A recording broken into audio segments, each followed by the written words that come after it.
ప్రభుత్వానికి విలువ లేదు. ఈరోజు 46వ జీవన్ రద్దు చేయండి నాయన అని చెప్పి బీసీ సంఘాల నాయకులు అని చెప్పుకునే ప్రతి ఒక్కరు గొంతు చించుకొని అరుస్తూ ఉంటే మా బీసీ సమాజంలో ఆవేదన ఉంది. మా బీసీ సమాజము ఆవేదన కట్టలు దించుకుంటే పరిణామాలు విపరీతంగా ఉంటాయని బీసీ నాయకత్వం అంతా గగ్గోలు పెడతా ఉంటే ఈ ప్రభుత్వానికి బీసీలంటే లెక్కలేనట్టు, బీసీ బిడ్డలంటే కనీసం విలువీయకుండా, బీసీల ఆకాంక్షలు గుర్తించకుండా, ఆవేదన గుర్తించకుండా ఎంత దుర్మార్గంగా ఈరోజు ఎన్నికలకు పోతుందో చూస్తూనే ఉన్నాం.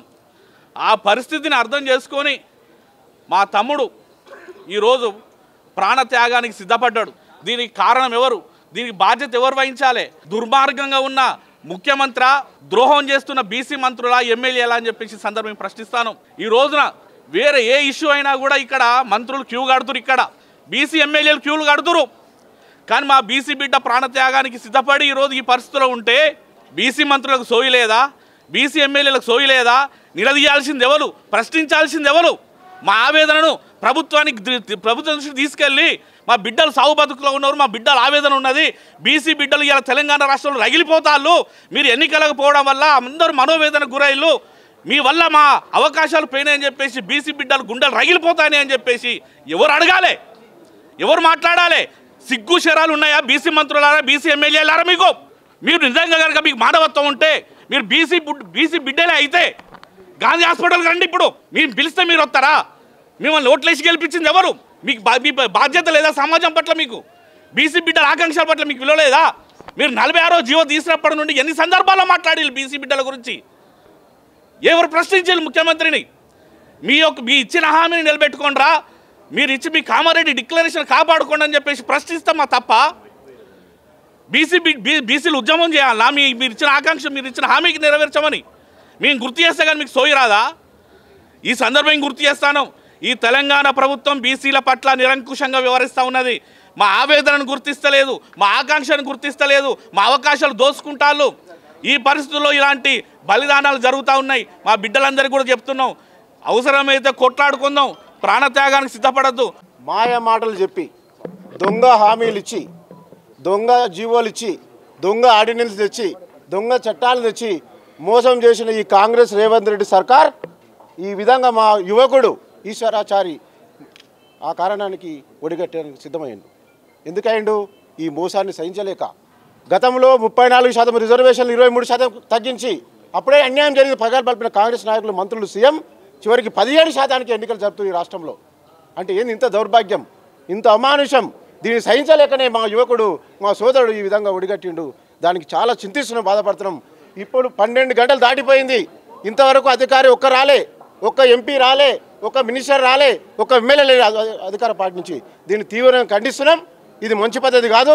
ఇప్పటికైనా కాంగ్రెస్ ప్రభుత్వం, రేవంత్ రెడ్డి సర్కార్ ఈ ఎన్నికలు ఆఫ్ చేసి, జీవో 46 రద్దు చేసి, ఎన్నికలు ఆఫ్ చేసి 42% రిజర్వేషన్ కల్పించాలని నేను డిమాండ్ చేస్తూ, ఓట్లు దండుకొని మా బీసీల ఓట్లు దండుకొని రాజ్యాధికారంలోకి వచ్చినాక దొంగ నక్క కొంగ ఎన్ని వేషాలు వేస్తుందో అన్ని వేషాలు వేస్తున్నటువంటి కాంగ్రెస్ పార్టీ స్థానిక సంస్థల ఎన్నికల కోసము ఎందుకింత ఆరాటము ఎనలేని కృషి చేస్తూ ఆరాటపడుతూ తొందరపడుతూ స్థానిక సంస్థల ఎన్నికలకు పోయింది. ఈ సందర్భంగా మా సోదరుడు మనస్తాపం చెంది ఈ బీసీ రిజర్వేషన్ బిల్లు సాధ్యం కాదేమో, ఈ బహుజనులకు రేపు రాజ్యాధికారం దక్కదేమో అన్న ఆలోచనతోని మనస్తాపం చెంది ఈరోజు నిన్న సాయంకాలం తీన్మార్ మల్లన్న ఆఫీస్ దగ్గర ఆయన పెట్రోల్ పోసుకొని ఆయన అగ్నికి హావుతి అవుతున్న సందర్భం తలుచుకుంటే తెలంగాణ కోసం ఎంతమంది బహుజనులు అమరులు కావాలి ఇంకా మీకోసము, ఈ రాజ్యాధికారం కోసము మా బీసీలను ఎంతమందిని బలిగొంటారని కూడా ఈ సందర్భంగా హెచ్చరిస్తూ ఉన్నాం. మా హక్కులు కాలరాసడానికి మీరెవరు? మేమెంతో మాకంత అన్నాం, మీది అడుగుతలేం మేము, మాది మాకు ఇయ్యనిక మీకు ఎందుకు ఇంత బలుపు మీకు అన్నాడు. ఈ సందర్భంగా మేము అడుగుతా ఉన్నాం. అయితే మా నిరుపేదలు, మా బహుజనులు ఎంతమంది ఇట్లా చనిపోవాలి? మీ ఇంట్లో కుటుంబంలో ఎవరైనా సభ్యులు చనిపోయిరా? తెలంగాణ కోసం మా శ్రీకాంతాచారి విశ్వకర్మ ముద్దుబిడ్డ చనిపోయిండు. ఇవాళ అదే బీసీ ఉద్యమం కోసం మా విశ్వకర్మ ముద్దుబిడ్డ ఈశ్వరాచారి ఈరోజు నిన్న సాయంకాలము పెట్రోల్ పోసుకున్నాడు. అంటే చాలా బాధాకరమైన విషయం. రాష్ట్రంలో ఎక్కడ చూసినా రగిలిపోతున్నారు బహుజనులంతా. ఈనాడు కాంగ్రెస్ పార్టీని బొందబెట్టే రోజులు ఆసన్నమైనవి. పెద్ద ద్రోహి, చిన్న ద్రోహి ఇద్దరు కలిసి రాష్ట్రంలో బీజేపీ పార్టీ, కాంగ్రెస్ పార్టీ రెండు కలిసి మా బీసీలను అనగదొక్కే ప్రయత్నం చేస్తున్న ఈ రాష్ట్రంలో రావాల్సిన అధికారాన్ని అనగదొక్కి మమ్మల్ని ఎంత దూరం తీసుకెళ్తారు మీరు? మేము వెనకలేమా? మీకు దింపుడు గలం దగ్గర రాదా? రానున్న రోజుల్లో మీరు దింపుడు గలంకాడ దిగాల్సిన రోజులు వస్తాయి. ఇవాళ బీసీ మంత్రులు ఏం చేస్తారో ఇంట్లో గిన్నెలు తవ్వుతుర్రా, ఏం చేస్తారు? రాష్ట్రంలో గ్రామ స్థాయిలో ఎలక్షన్లు జరుగుతుంటే అక్కడ ఉన్న మా బీసీ బిడ్డలను కూడా నీచాతి నీచమైన పనులు చేపిస్తున్న అగ్రవర్ణ నాయకులు కూడా చాలామంది ఇక్కడ ఉన్నారు. ఇదే సందర్భంగా ఈరోజు ఒక నాయకుడు ఇంట్లో 7-8 రోజుల నుంచి ఆమరణ నిరాదీక్ష చేస్తున్నాడు. ఇదే సందర్భంగా ఇక్కడ అనేక సంఘాలు వచ్చినాయి. మా పెద్దన్న సీనన్న, అలాగే వినయ అన్న, విశ్వకర్మ జాతి సంఘాలు పెద్ద ఎత్తున ఇక్కడికి తరలి వచ్చినాయి. ఇవాళ కనీసం ఒక మంత్రి రాలేదే, అగ్రకుల మీడియా రాలేదే, అగ్రకుల పత్రికలు కూడా రాలేదు. నిన్న ఒక జీ న్యూస్లో చూపించారు. బాధ అవుతున్నది. ఇలా మీ బీసీలు అంటే ఇంత చిన్న చులకన మీకు ఎందుకని చెప్పి సందర్భంగా హెచ్చరిస్తూ ఉన్నాం.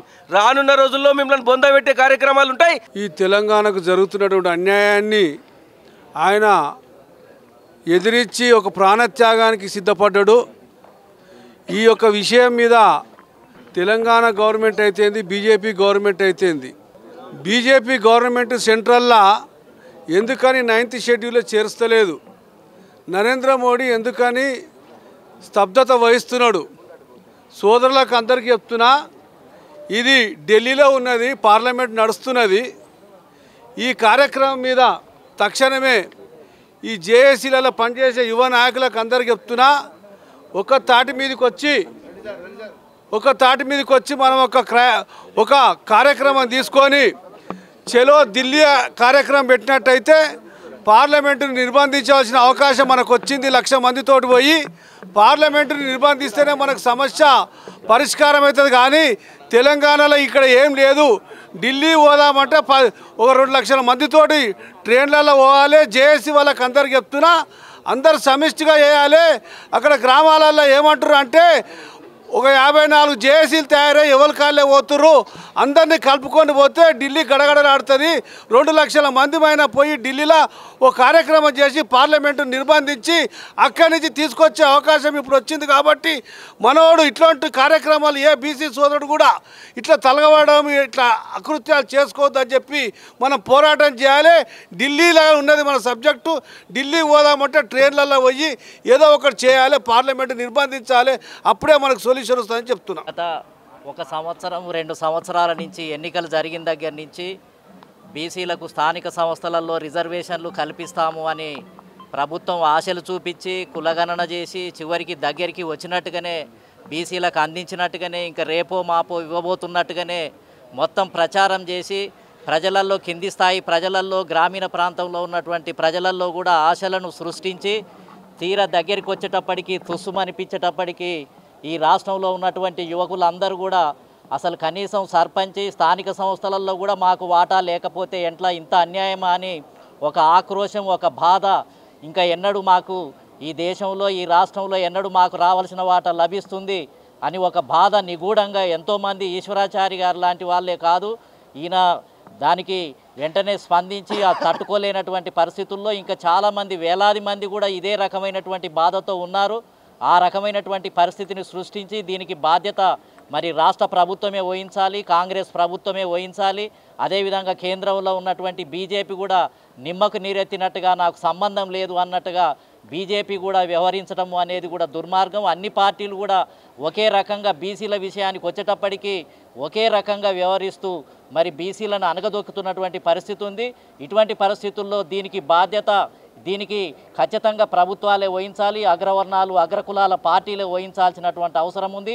కాబట్టి ఇది శాంతియుతంగా జరిగింది. ఇంతకాలం ఏందనంటే బీసీలు శాంతి కాముకులు, ఎలాంటి ఆందోళనకు ఎలాంటి దానికి పూనుకోలేదు. వీళ్ళు అమాయకులు కాబట్టి దీన్ని మోసం చేస్తున్నారు. కాబట్టి అమాయక ప్రజానికాన్ని ఏ రకంగానైనా మోసం చేయొచ్చు అనే విధానం ప్రభుత్వాలకు ఉంది. కాబట్టి ఇది మచ్చుకు మాత్రమే ఆవేదనతోటి నిజంగా ఎంత బాధతోటి ఉంటే తప్ప ఈ రకమైనటువంటి దానికి మరి పూనుకోవటము అనేది సాధ్యం కాదు. ఇది మామూలు విషయం కాదు. కాబట్టి మరి ఇప్పటికైనా రాష్ట్ర ప్రభుత్వం ఏ పరిస్థితుల్లో ఉంది, మరి ఇప్పుడు ఏదైతే పేషెంట్ ఏ విధంగా ఉన్నాడు దానికి సంబంధించిన బులెటిన్ రాత్రి నిన్న జరిగిన సంఘటనకు ఇప్పటి వరకు ఎలాంటి స్పందన లేదు అని అంటే ప్రభుత్వం ఎంత నిర్లక్ష్యంతో ఉంది. యావత్తు జాతి అంతా కూడా బీసీలంతా కూడా కదలాల్సినటువంటి సమయం ఆసన్నమైంది. ఈ రకంగా ఇది చాలా విషాదకరం. భవిష్యత్తులో కూడా ఎలాంటి అమాయకులుగా ఉన్నటువంటి యువకులు తొందరపడకూడదని చెప్తున్నాం. పోరాటం చేద్దాం, సాధిద్దాం. మనకు అనేక రకాల పద్ధతులు ఉన్నాయి. వీటిని చేరదీసుకొని మొత్తం అందరినీ సమీకరించుకొని అన్ని సంఘాలు ఒకటై భవిష్యత్తులో మన హక్కుల కోసం పోరాటం చేద్దాం. ప్రభుత్వం ఖచ్చితంగా ముందుకు దిగొచ్చి దీని మీద పూర్తి మొత్తం విచారణ జరిపి మొత్తం దాని వివరాలను తెలియజేయాలి. కుటుంబానికి మరి ఏ రకమైనటువంటి సహాయ సహకారాలు అందజేస్తుందో ప్రభుత్వం కూడా ప్రకటించాలని చెప్పి ఈ సందర్భంగా తెలియజేస్తున్నాను. విజిఆర్ నారగోని కవర్ చేసి అన్ని అగ్రవర్ణాల పేపర్లే అంటే బీసీలంటే ఎంత వివక్ష గురి అవుతుందో చూడండి. ఏ టీవీలో చూపించారు, ఏ పేపర్లో రాయారు. అంటే మా బీసీల బతుకులు తెలంగాణ రాష్ట్రం ఏర్పడ్డాక మేము ఏ విధంగా వివక్ష గురి అయి ఎంత అన్యాయానికి గురి అవుతున్నామో, బీసీల బతుకులు ఏ విధంగా జరుగుతుంది. ఒక వార్డు మెంబరు కాలేని పరిస్థితి వచ్చింది. అక్కడ నల్గొండ జిల్లాలో చూస్తేనేమో మూత్రం దాగించి అగ్రవర్ణాల వారు ఏ విధంగా వివక్ష చూపించి ఎంత అన్యాయం చేస్తుర్రు. అంటే అధికారం దరిదాపులకు రానివద్దని 90% ఉన్నోళ్ళను బీసీ, ఎస్సీ, ఎస్టీ, మైనార్టీలు అందరినీ ఎంత అన్యాయానికి గురి చేసి రాజ్యాధికారం అంటేనే మా హక్కు అని అగ్రవర్ణాల వారు మా అందరినీ, ఒక ఆయన్నేమో ఫామ్ హౌస్లో ఉండి ఆయన బీసీలు అంటే వాళ్ళకు అసలు ఎంత చులకన విధంగా ఉందో చూడండి బీసీల బతుకులు. ఈ బీజేపీ ప్రభుత్వం ఏమో గవర్నర్ గారి దగ్గర, రాష్ట్రపతి దగ్గర బిల్లు పెండింగ్ పెట్టి మా అందరికీ ఏ విధంగా అన్యాయానికి గురి అవుతున్నామో చూడండి. ఈ కాంగ్రెస్ ప్రభుత్వం ఏమో కామారెడ్డిలో డిక్లరేషన్ ఇచ్చి 42% అని ఈ చావులకు కారణమై ఇంత అన్యాయానికి గురి అవుతున్నారు. మా బీసీ జనము ఎంత వివక్ష, ఎంత అన్యాయానికి. రాజ్యాధికారం అంటే మీరు 78 సంవత్సరాల నుంచి మీ బతుకులను మేము ఎట్లా మెయింటైన్ చేస్తామో ఆ విధంగానే ఉంచాలని ఒక దిక్కు కిషన్ రెడ్డి, ఒక దిక్కు కాంగ్రెస్ ప్రభుత్వము, వీళ్ళందరూ కూడా మా బీసీల చావులకు కారణమై ఈ విధంగా ఇప్పుడు కాంగ్రెస్ ప్రభుత్వము హత్య చేసినట్టు ఇది. మీ ద్వారా రాష్ట్ర ప్రజలు బీసీ సంఘాలు నిర్ద్వందంగా ఖండిస్తున్నాము. ఇగో మా నాయకుడు విషాధరన్ మహారాజు, మా సంఘాల నాయకులు దుర్గయ్య గౌడు, అంబాల నారాయణ, బైరు శేఖర్, మా మొత్తం తెలంగాణలో ఉన్న బీసీ సంఘాలు, ఎస్సీ, ఎస్టీలం అందరం ఐకమత్యమైనము.